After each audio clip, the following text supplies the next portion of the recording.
एक पल के लिए एक ऐसे युग की कल्पना करना बहुत दिलचस्प होगा जहां साहित्य केवल बाहरी दुनिया में घटने वाली घटनाओं या बड़े-बड़े आदर्शों के इर्द-गिर्द नहीं घूमता था।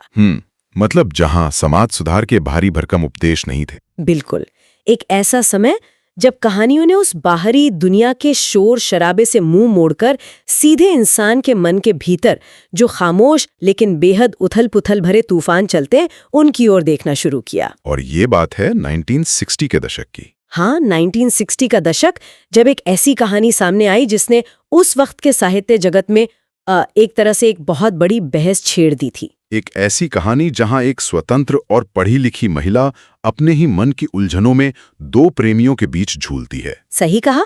और वो समाज के बनाए नियमों की परवाह नहीं करती, किसी अपराध बोध या मतलब किसी गिल्ट में नहीं जीती, बल्कि पूरी ईमानदारी से सिर्फ एक सवाल का जवाब ढूंढ रही है कि सच्चा प्यार आखिर क्या है। और क्या सच सिर्फ एक ही होता है? तो आज के इस विस्तृत विश्लेषण का जो मुख्य विषय है वो इसी अमर रचना और उसके पीछे के उस बेबाक दिमाग के इर्द गिर्द घूमता है। बिल्कुल, हम बात करें हिंदी साहित्य की बेहद प्रख्यात लेखिका मन्नू भंडारी की कालजयी कहानी यही सच हैगी। और इस डीप डाइव में हम सिर्फ इस कहानी तक सीमित नहीं रहेंगे, हम उस पे बनी राष्ट्रीय पुरस्कार विजेता फिल्म रजनीगंधा और मन्नू जी के उस व्यापक साहित्यिक सफर को भी समझेंगे जिसने हिंदी कथा साहित्य की पूरी दिशा ही बदल कर रख दी। हमारे आज के इस विश्लेषण का आधार साहित्य और सिनेमा से जुड़े कुछ बेहतरीन विश्लेषणात्मक लेख हैं। इसके अलावा हमने अकादमिक शोध पत्र और साहित्य समाधान जैसे ज्ञानवर्धक स्रोतों के अंश भी शामिल किए हैं। तो इस पूरी चर्चा का जो असल मिशन है वो ये समझना है कि कैसे मन्नू भंडारी ने नई कहानी आंदोलन के जरिए भारतीय स्त्री के मन के उन बारीक जटिलताओं को, उसके अंतर्द्वंद और उसकी स्वतंत्रता को बिना किसी नैतिक फैसले यानी बिना किसी मॉरल जजमेंट के कागज पर उकेरा। तो चलिए इस पिटारे को खोलते हैं। हाँ, हम सबसे पहले 1950 के बाद के उस दौर की बात करते हैं जब नई कहानी आंदोलन का उदय हो रहा था। अब ये नई कहानी क्या भला थी? अगर इसे बहुत ही आसान शब्दों में समझा जाए तो ये वो समय था जब कहानियां प्रेमचंद युग की उस घटना प्रधान और उपदेशात्मक शैली से बाहर निकल रही थीं। जहां कहानी के अंत में कोई न कोई नैतिक शिक्षा जरूर मिलती थी। बिल्कुल। अब फोकस बाहरी जगत की बजाय कैमरे को जूम करके सीधे मनुष्य के अंतर जगत पर, उसके मनोविज्ञान और उसकी दबी हुई भावनाओं पर केंद्रित किया जाने लगा था। और इस आंदोलन को समझने के लिए मन्नू भंडारी की अपनी पृष्ठभूमि को समझना बहुत जरूरी हो जाता है। हाँ, उनका जन्म मध्य प्रदेश के भानपुरा गांव में हुआ था। और एक दिलचस्प बात यह है कि उनका असली नाम महेंद्र कुमारी था। अच्छा, महेंद्र कुमारी जी, जिसे बाद में उन्होंने खुद बदलकर मन्नू कर लिया, क्योंकि ये नाम उन्हें ज्यादा अपना सा लगता था।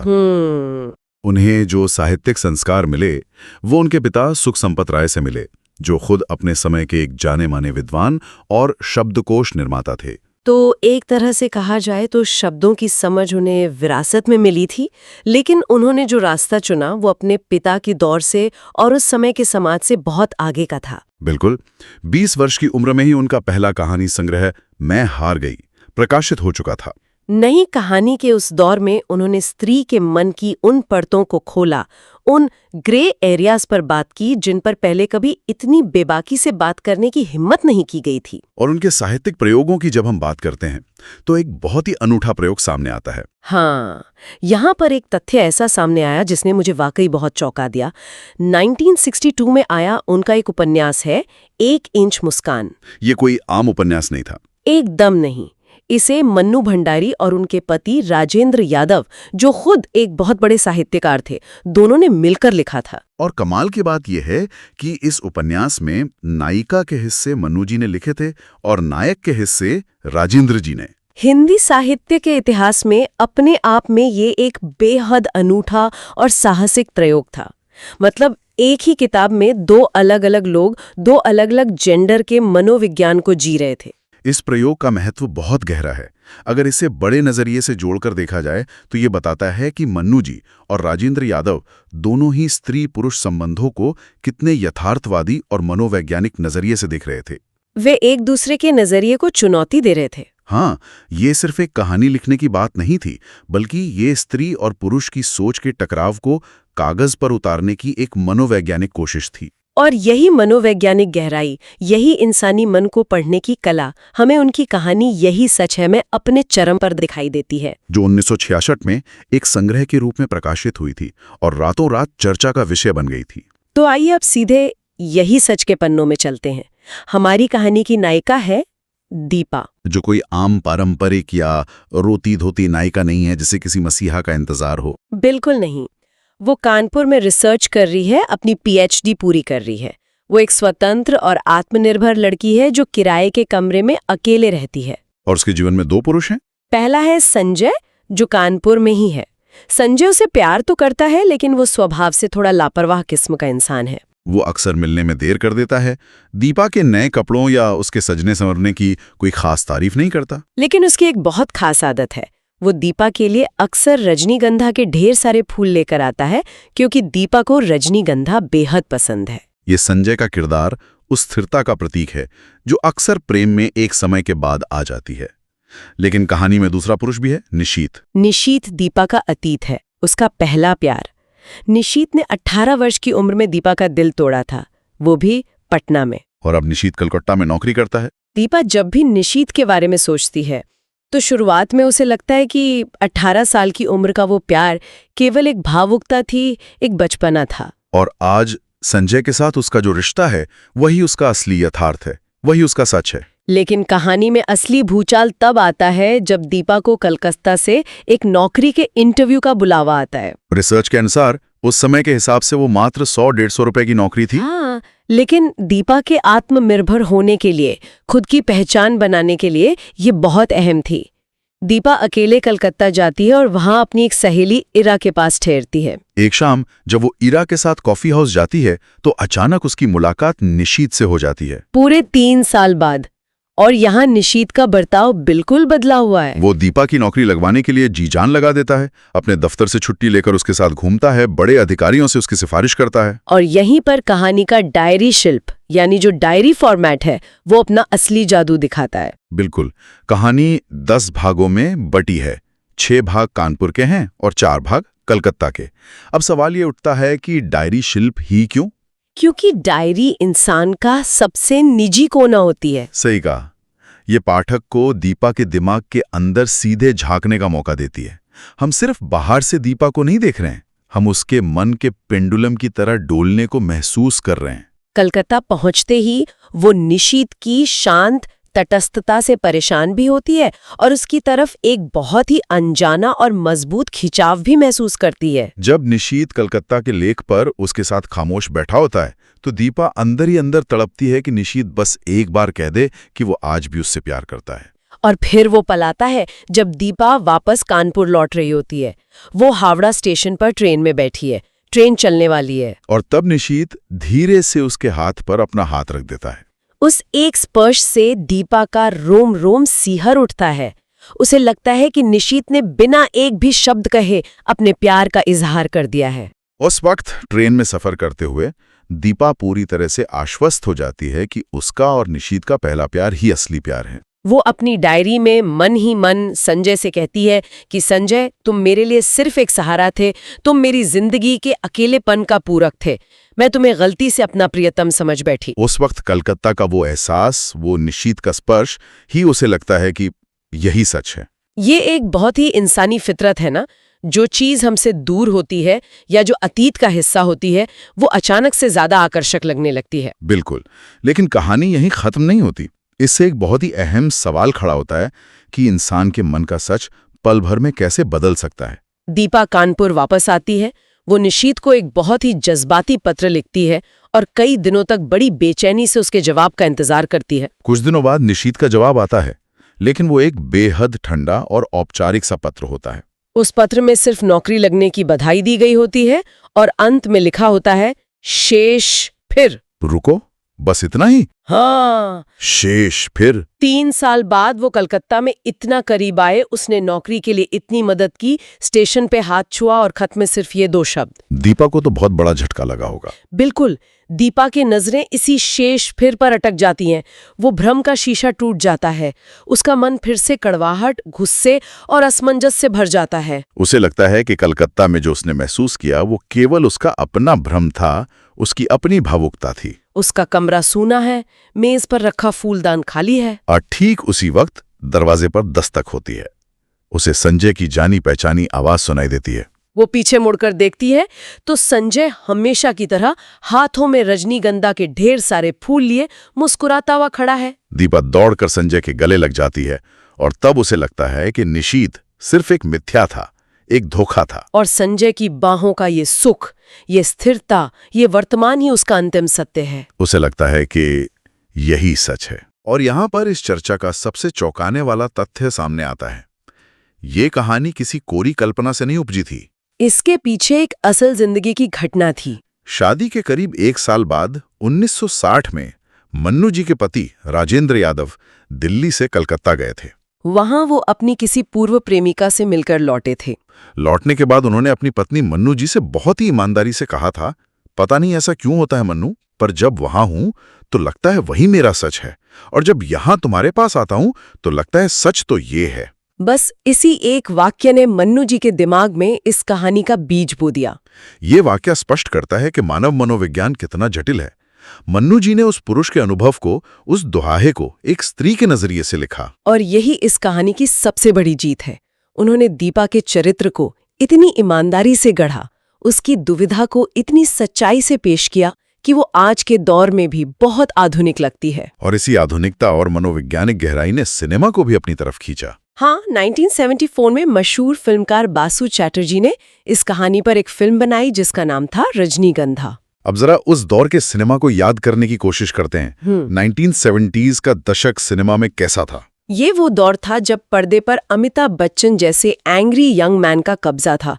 हर तरफ एक्शन, बदला और मारधाड़ वाली ब्लॉकबस्टर फिल्मों का शोर था। और इस भारी शोर शराबे के बीच बासु चैटर्जी एक ऐसी फिल्म लेकर आए जो बहुत शांत थी, जिसमें कोई विलन नहीं था, कोई मारपीट नहीं थी। ये फिल्म पूरी तरह से एक आम मध्यम वर्गीय स्त्री की मनोवैज्ञानिक दुविधा पर टिकी थी। इस फिल्म की सबसे बड़ी खासियत, जिस पर हमारे विश्लेषणात्मक स्रोतों ने बहुत जोर दिया है, वो है the gauge of a woman, यानी एक स्त्री की निगाह। हिंदी सिनेमा के इतिहास में ये एक बहुत ही दुर्लभ प्रयोग था।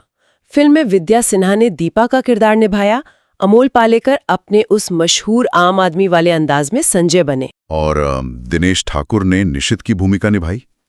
सिनेमाघरों में पहली बार दर्शकों ने एक ऐसी नायिका को देखा जो इतनी सहजता से अपने 2 प्रेमियों के बीच चुनाव कर रही थी। और सबसे बड़ी बात ये थी कि उस पर कोई मॉरल जजमेंट नहीं थोपा गया था। समाज या फिल्मकार ने उसे किसी पाप पुण्य या सही गलत के तराजू पर नहीं तौला। ये बात सच में बहुत गहरी है। बॉलीवुड में उस वक्त अगर कोई महिला 2 पुरुषों के बीच झूलती थी तो अक्सर उसे कहानी के अंत में किसी न किसी तरह की सजा मिलती थी, या उसे वैम्प की तरह पेश किया जाता था। लेकिन दीपा के साथ ऐसा नहीं है। वो एक किराए के मकान में रहती है, उसके परिवार का कोई जिक्र नहीं है, उसे किसी के सहारे की जरूरत नहीं है। वो अपने करियर को लेकर पूरी तरह आश्वस्त है। और वो परफेक्ट होने के किसी बोझ तले नहीं दबी है। उसे सच में नहीं पता कि उसके लिए कौन सही है, और फिल्म उसे इस कंफ्यूजन के लिए सजा नहीं देती। और इस फिल्म के संगीत ने भी इस मनोविज्ञान को बखूबी पकड़ा। योगेश जी के लिखे गीत रजनीगंधा फूल तुम्हारे और मुकेश की आवाज में कई बार यूं ही देखा है। ये गीत सिर्फ फिल्म में धुन भरने के लिए नहीं थे, ये दीपा के अंदर चल रहे द्वंद्व की आवाज थे। ये ध्यान देने वाली बात है कि मुकेश जी को इस गीत कई बार यूं ही देखा है, ये जो मन की सीमा रेखा है, मन तोड़ने लगता है। इसके लिए सर्वश्रेष्ठ पार्श्व गायक का राष्ट्रीय पुरस्कार भी मिला था। ये गीत ही अपने आप में इंसानी मन के भटकने और फिर वापस लौटने की कहानी कहता है। लेकिन अगर हम मन्नू भंडारी के इस प्रेम और व्यक्तिवादी मनोविज्ञान के दायरे से थोड़ा बाहर निकलें तो उनका कैनवास बहुत विशाल था। उन्होंने केवल रोमांस या एक व्यक्ति की दुविधाओं तक खुद को सीमित नहीं रखा। उनके साहित्य ने समाज के बहुत ही गंभीर और कड़वे पहलुओं को भी छुआ है। और इस विस्तृत विश्लेषण में उनके 2 अन्य उपन्यासों का जिक्र करना बहुत जरूरी हो जाता है, क्योंकि वे दिखाते हैं कि उनका दायरा कितना बड़ा था। बिल्कुल। इसमें पहला नाम आता है उनके 1971 में प्रकाशित उपन्यास आपका बंटी का। ये उपन्यास शुरुआत में धर्मयुग पत्रिका में धारावाहिक के रूप में छपा था और इसने उस वक्त के समाज को झकझोर कर रख दिया था। आपका बंटी बाल मनोविज्ञान और तलाकशुदा माता पिता के बीच पिसते एक छोटे से बच्चे की त्रासदी को बेहद संवेदनशीलता से सामने रखता है। कहानी में शकुन और अजय, जो बंटी के माता पिता हैं, अलग हो चुके हैं। बंटी इन दोनों के बीच अपने अस्तित्व, अपने घर और अपने बचपन की तलाश में है। ये बहुत ही मार्मिक विषय है, क्योंकि अक्सर कहानियों में माता पिता के तलाक को सिर्फ पति पत्नी के नजरिए से देखा जाता है, लेकिन एक बच्चे के दिमाग पर क्या गुजरती है ये बहुत कम लिखा गया था। यही मन्नू जी की खासियत थी। इस उपन्यास में शकुन एक आत्मनिर्भर और पढ़ी लिखी महिला है। वो अपने हक के लिए खड़ी होती है। लेकिन जब वो और अजय अपनी अपनी जिंदगी में आगे बढ़ते हैं, नए रिश्ते बनाते हैं, तो सबसे ज्यादा मनोवैज्ञानिक चोट उस छोटे से बच्चे बंटी को लगती है। यहाँ कोई विलेन नहीं है। अजय अपनी जगह सही है, शकुन अपनी जगह सही है, लेकिन इन सही लोगों के बीच एक बच्चा कैसे धीरे धीरे खुद को अकेला और अजनबी महसूस करने लगता है, ये उपन्यास उस टूटते परिवार की एक बहुत ही यथार्थवादी तस्वीर पेश करता है। ये दिखाता है कि जब बड़े अपने सच की तलाश करते हैं तो कभी कभी बच्चों का बचपन कैसे छीन जाता है। और इसके बाद बात करते हैं उनके एक और मास्टरपीस की, 1979 में प्रकाशित उपन्यास महाभोज। ये आपका बंटी की पारिवारिक दुनिया से बिल्कुल अलग था। जहां आपका बंटी घर की चारदीवारी के भीतर का मनोविज्ञान था, वहीं महाभोज सीधे सत्ता, राजनीति और भ्रष्टाचार के क्रूर चेहरे पर एक करारी चोट है। ये राजनीतिक यथार्थ को उधेड़ कर रख देता है। स्रोतों में दी गई जानकारी और कथानक के अनुसार महाभोज की कहानी सरोहा नामक गांव से शुरू होती है, जहां विशेषु, जिसे लोग बिसु कहते हैं, नाम के एक गरीब और दलित की हत्या हो जाती है। ये उपन्यास दिखाता है कि कैसे एक गरीब की मौत भी सत्ता के गलियारों में एक मोहरा बन जाती है। यहाँ हम स्पष्ट कर दें कि इस चर्चा में हम पूरी तटस्थता के साथ केवल उपन्यास के मूल कथानक को सामने रख रहे हैं। हमारा उद्देश्य किसी राजनैतिक विचारधारा का समर्थन करना नहीं है। बिल्कुल। उपन्यास में दा साहब, जो कि मुख्यमंत्री हैं, इस हत्या का राजनीतिक लाभ उठाने के लिए पूरी बिसात बिछाते हैं। वे जनता की भावनाओं से खेलते हैं। इस पूरे मामले की निष्पक्ष जांच के लिए एसपी सक्सेना नाम के एक ईमानदार पुलिस अफसर को नियुक्त किया जाता है। लेकिन जैसे कि अक्सर व्यवस्था में होता है, जब वो पुलिस अफसर सच के करीब पहुंचने लगता है तो चीजें बदल जाती हैं। ठीक ऐसा ही होता है। जब एसपी सक्सेना असली कातिल जोरावर सिंह की तरफ इशारा करता है तो पूरी व्यवस्था, पूरा सरकारी तंत्र उस ईमानदार अफसर को ही दबाने में लग जाता है। महाभोज ये दिखाता है कि राजनीति की बिसात पर इंसानियत और न्याय कैसे हाशिए पर चले जाते हैं और सिर्फ सत्ता को बचाए रखना ही सर्वोपरि रह जाता है। ये एक ऐसा उपन्यास है जो आज भी सत्ता के चरित्र को समझने के लिए एक जरूरी दस्तावेज माना जाता है। तो इस पूरी चर्चा को अगर समेटा जाए तो इसका असल मतलब क्या निकलता है? मन्नू भंडारी का ये जो विशाल साहित्य है, चाहे वो यही सच है कि दीपा की दुविधा हो, आपका बंटी की बाल मनोवैज्ञानिक त्रासदी हो, या महाभोज का वो क्रूर राजनीतिक यथार्थ, ये आज के समय में, आज के भागदौड़ भरे जीवन में क्या मायने रखता है? अगर इसकी प्रासंगिकता पर गौर किया जाए तो मन्नू भंडारी का साहित्य आज भी इसलिए इतना जीवंत है क्योंकि ये मानव मन की कमजोरियों को स्वीकार करता है। ये मानता है कि इंसान गलतियां कर सकता है, वो अनिर्णय की स्थिति में हो सकता है। आज की इस तेज रफ्तार जिंदगी में जहां हर कोई अपने रिश्तों, करियर और अपनी पहचान को लेकर लगातार एक असमंजस में रहता है, दीपा का किरदार बहुत अपना सा लगता है। वो सिखाती है कि दुविधा में होना, कंफ्यूज होना या अपने सच को लेकर आश्वस्त न होना कोई अपराध नहीं है, बल्कि एक बहुत ही सामान्य मानवीय स्वभाव है। और सबसे बड़ी बात, मन्नू जी ने किसी भी किरदार को काले और सफेद यानी हीरो या विलन के खांचे में नहीं बांधा। उन्होंने इंसानों को उनके असली रूप में, उनकी तमाम कमियों, स्वार्थों और अच्छाइयों के साथ पेश किया। इसीलिए दशकों बाद भी जब उनके लिखे शब्द पढ़े जाते हैं या उन पर बनी फिल्में देखी जाती हैं तो लगता है कि ये कहीं ना कहीं हमारे ही आसपास की या हमारे ही मन की कहानी है। यही एक सच्चे साहित्यकार की पहचान होती है कि वो समय की सीमाओं को लांघकर हर पीढ़ी से सीधा संवाद कर सके। उनका साहित्य कोई उपदेश नहीं देता, बस एक आईना सामने रख देता है। तो चलिए आज के इस विस्तृत और गहरे विश्लेषण को यहीं विराम देते हैं।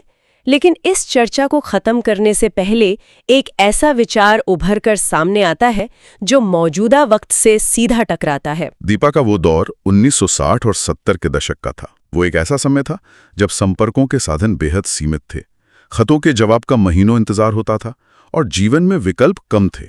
लेकिन आज के इस डिजिटल युग में अगर इस स्थिति पर गौर किया जाए, जहां डेटिंग ऐप्स पर विकल्पों की कोई कमी नहीं है, बस एक स्वाइप पर नए लोग मौजूद हैं और हर इंसान के पास चुनने के लिए अनगिनत रास्ते हैं, तो सोचने वाली बात यह है कि अगर दीपा आज के दौर में होती तो क्या विकल्पों की ये बहुतायत उसके मन के इस सच को खोजना आसान बनाती? या फिर क्या ये अनंत विकल्पों की आंधी उसे भ्रम के एक ऐसे अंतहीन चक्रव्यूह में फंसा देती, जहां एक जगह रुककर किसी एक इंसान के साथ खड़े होकर यही सच है कहना पहले से भी कहीं ज्यादा मुश्किल हो जाता? ये वाकई में मनोविज्ञान और आधुनिक जीवन का एक ऐसा सवाल है जिस पर गहराई से सोचा जा सकता है। बिल्कुल।